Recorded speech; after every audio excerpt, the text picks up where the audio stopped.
रक्षा मंत्री और मिलिट्री की लगातार आ रही स्टेटमेंट से यह साफ समझ में आ रहा है कि भारत कुछ बड़ा प्लान कर रहा है।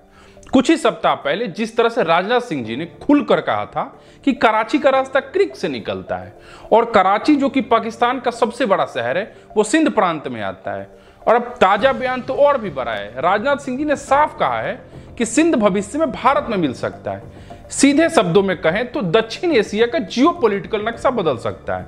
यह छोटा मोटा बयान नहीं है, यह एक विशाल राजनीतिक संकेत है।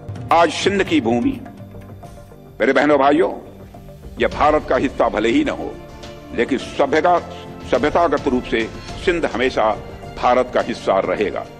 और जहां तक जमीन की बात है तो बॉर्डर्स तो बदल सकते हैं, क्या पता कल को सिंध भारत में फिर से वापस आ जाए।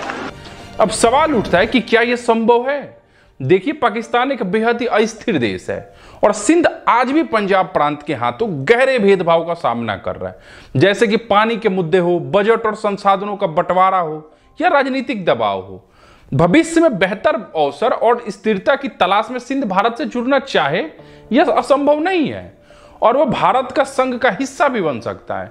याद रखिए, 2 साल पहले ही यूपी के मुख्यमंत्री योगी आदित्य जी ने भी यही कहा था कि पाकिस्तान से सिंध वापस न लिया जा सके, ऐसा कोई कारण नहीं है। 100 वर्षों के बाद राम जन्मभूमि वापस ली जा सकती है, कोई कारण नहीं कि हम सिंध वापस न लें।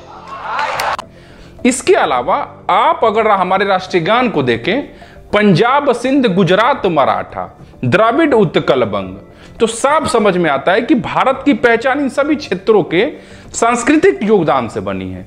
सिंध का नाम राष्ट्रीय गान में भी शामिल होना ही बताता है कि भारत की आत्मा में ही सिंध की क्या जगह है।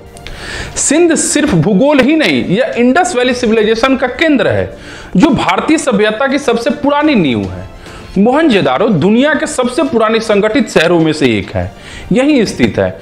हम भारतीय अपने इतिहास को लेकर गर्व से स्वीकारते हैं। सम्राट अशोक, बप्पा रावल और प्राचीन भारत के कई नायक, हम खुलकर कहते हैं कि यह सब हमारी सभ्यता का हिस्सा रहे हैं। लेकिन पाकिस्तान की आज की सरकार अपनी जनता को यह सिखाती है कि वे किसी अरब वंश या अब्दाली जैसे आक्रमणकारियों के वंशज हैं। दुर्भाग्य से वे खुद अपने महान सिंधु सभ्यता के इतिहास को कमतर आंकते हैं। याद रखिए, सिंधु शब्द से ही हिंदू शब्द निकला है। फारसी उच्चारण हिंदू से ही आगे चलकर इंडिया शब्द बना, यानी भारत की राष्ट्रीय पहचान की जड़ें सिंध से ही निकलती है। ऐसा ही इंफॉर्मेशन वीडियो देखने के लिए चैनल को सब्सक्राइब करें और आपकी क्या राय है कमेंट में जरूर बताएं। बहुत बहुत धन्यवाद।